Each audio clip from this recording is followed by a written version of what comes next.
as possible. اور state bank کا پاکستان کی افتتاح کے موقع پر بابا قوم قائد اعظم کا جو خطاب تھا اس میں بھی سود کے خلاف بات کی گئی. پھر 1982 سے 2022 تک 40 سال کی ایک جدوجہد کی گئی اور فیڈرل شریعت کورٹ کا ایک فیصلہ آیا سود کے خلاف. بدقسمتی سے ابھی تک اس کے اوپر عمل درآمد نہیں ہو سکا ہے، لیکن ایک تفصیلی فیصلہ سود کے خلاف فیڈرل شریعت کورٹ نے جاری کر دیا.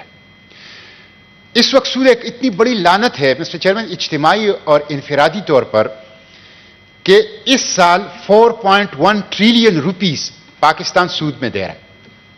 اس ملک کا بال بال سود کے اندر جکڑا ہوا ہے، جس کی وجہ سے اس کی آزادی وہ کمپرومائز ہو رہی ہے. اور سود وہ چیز ہے جس پہ قرآن و سنت نے بڑی واضح اور کلیئرٹی کے ساتھ اس کو حرام قرار دیا ہے. قرآن پاک میں ارشاد ہے کہ اللہ اور اس کا رسول سود اور سود خوروں کے خلاف اعلان جنگ کرتا ہے. اس لیے سود کے پاکستان کے اندر کوئی گنجائش نہیں ہونی چاہیے، لیکن بدقسمتی سے یہ ہے، انفرادی طور پر بھی اور اجتماعی طور پر بھی. اور مسٹر چیئرمین، یہ غربت کا، طبقاتی تقسیم کا، استحصال کا اور ظلم کا سبب ہے. اور اس کے شکار زیادہ تر دیہاتوں میں غریب عوام ہیں، اور اب آن لائن ایپس کے ذریعے سے طلبہ اور طالبات اور تعلیم یافتہ طبقہ ہے. یہ جو ایشو میں اٹھانا چاہتا ہوں مسٹر چیئرمین، یہ راولپنڈی کے علاقے چاکرا کا یہ ایک نوجوان تھا 42 سال کا، اور اس کا نام تھا محمود مسعود. یہ 3 بچوں کا باپ تھا، 6 ماہ سے بے روزگار تھا اور گھر کے خرچہ نہیں چل رہا تھا. تو اس نے 13,000 روپے آن لائن ایپ سے قرض لیے، اور جب 13,000 قرض لیے تو مقررہ تاریخ تک ادا نہ کرنے پر سود سمیت ان سے 50,000 روپے کا مطالبہ کیا گیا. اور اس 50,000 کی ادائیگی کے لیے اس نے ایک اور آن لائن لیب سے قرضہ لیا 22,000 روپے کا، اور جب اس کو بھی ادا نہیں کیا گیا تو 6 ماہ میں وہ قرضہ جو 13,000 روپے سے شروع ہو گیا تھا وہ 7 لاکھ روپے تک پہنچ گیا. یہ بہت بڑا کاروبار ہے پاکستان کے اندر، بہت بڑا کاروبار ہے مسٹر چیئرمین. اور جب وہ ادا نہیں کر سکے وہ، اور کوئی راستہ نہیں تھا، تو اس نے خودکشی کر لی. اور خودکشی سے پہلے اس نے جو میسج چھوڑا وہ سوشل میڈیا کے اوپر بہت زیادہ وائرل ہو گیا تھا. میں اس کی صرف سنا دیتا ہوں کہ انہوں نے اپنی اہلیہ سے اور 3 بچوں سے خودکشی سے پہلے جو میسج چھوڑا وہ یہ تھا کہ میں اپنے والدین سے معافی چاہتا ہوں کہ میں ایک اچھا بیٹا نہ بن سکا، اور آپ سے بھی کہ میں ایک اچھا شوہر نہ بن سکا، اور بہت سارے لوگوں کے سود کے پیسے مجھے دینے ہیں جس نے میرا جینا حرام کر دیا. میری یہ خواہش تھی کہ میں گھر فروخت کر کے یہ سود ادا کروں، لیکن اہلیہ کی طرف سے ان کو اجازت نہیں ملی، اس لیے انہوں نے خودکشی کر لی اور اپنی زندگی کا خاتمہ کر لیا. مسٹر چیئرمین، اس کے بعد جب صورتحال سامنے آئی تو پتہ چلا کہ یہ تو ایک بہت بڑا کاروبار ہے، اور معاشی دہشت گرد ہیں جو بیٹھے ہوئے ہیں، اور غریب لوگ اور طلبہ و طالبات بڑی تعداد میں ان کے شکنجے میں پھنسے ہوئے ہیں.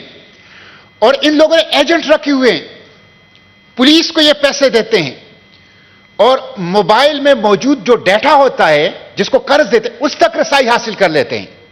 فیک قابل اعتراض تصاویر گھر والوں کی وہ بنا لیتے ہیں اور ٹارچر کالز کرتے ہیں. اپنے آفیسز میں علیحدہ سیکشن بنایا ہوا ہے ٹارچر کالز کا، جو لوگوں کو کرتے ہیں، اور 10 اور 15,000 روپے کے سود پہ پیسے دے کے لاکھوں روپے وصول کر رہے ہیں. اور یہ کاروبار ہمارے اس ملک میں دن دہاڑے ڈے لائٹ میں یہ پاکستان کے اندر ہو رہا ہے. مسٹر چیئرمین، یہ جو صورتحال ہے یہ بہت ہی افسوسناک ہے. مجھے بہت سے طلبہ و طالبات نے فون کیا ہے، مجھے بہت سے عام لوگوں نے فون کیا ہے کہ یہ موبائل ایپس موجود ہیں. لوگوں کو خود فون کرتے ہیں کہ ہم آپ کو تھوڑے سے سود پہ قرض دیتے ہیں، اور جب ایک دفعہ لوگ ان کے جال میں پھنس جائیں پھر وہ کسی صورت میں ان کے جال سے نہیں نکل سکتے. تو اس حوالے سے میں حکومت سے یہ سوالات کرتا ہوں کہ ایک تو یہ ایسی سی پی کی نااہلی ہے، نالائکی ہے. موبائل ایپس ان کے دائرے کار میں آتے ہیں، ان کا مینڈیٹ ہے. یہ موبائل ایپس کیسے یہ انلیگل کام کر رہے ہیں، یہ کیسے معاشی دہشت گرد بن گئے ہیں، یہ کیسے لوگوں کی زندگیوں سے کھیل رہے ہیں, یہ کیسے بلیک میلنگ کر رہے ہیں, یہ کیسے ہراسمنٹ کر رہے ہیں, یہ کیسے لوگوں کو یتیم کر رہے ہیں, بچوں کو. تو ایک تو ایسی سی پی کی ہمیں تفصیل دی جائے, بھلے آج نہ دو لیکن ہمیں یہ ریکارڈ منگوائیں کہ ان موبائل ایپس کے خلاف ایسی سی پی نے کیا اقدامات کیے ہیں, کتنے ایسے موبائل ایپس اور ایسے بینک اکاؤنٹس جو ہیں انہوں نے بند کر دیے. پھر دوسری نااہلی ایف آئی اے کی ہے. مسٹر چیئرمین, اس وقت F I A online harassment اور آن لائن فراڈ کے حوالے سے مکمل طور پر ناکام ہو چکا ہے. کتنے لوگوں کے خلاف ایف آئی اے نے ایکشن لیا ہے جو کہ یہ کاروبار کر رہے ہیں, کتنی تعداد میں انہوں نے ایف آئی آر درج کی ہے, کتنے لوگوں کے خلاف کیسز کو لاجیکل کنکلوژن تک پہنچایا ہے. میری آپ سے یہ درخواست ہے کہ یہ ظلم ہے, یہ ایک معاشی دہشت گردی ہے, یہ ایک بہت بڑی لعنت ہے جو ہماری اس معاشرے کے اندر پھیل چکی ہے, اور اس سے بہت سے غریب لوگوں کی زندگیاں خطرے میں ہیں.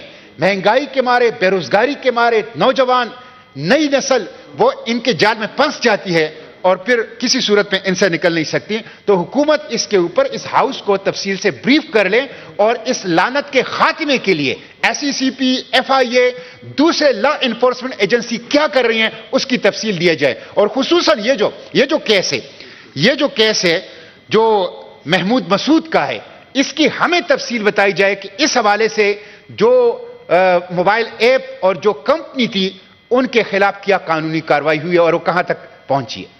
بہت شکریہ. Honourable federal minister for interior please. Thank you mister chairman. Mushtaq صاحب نے بہت ہی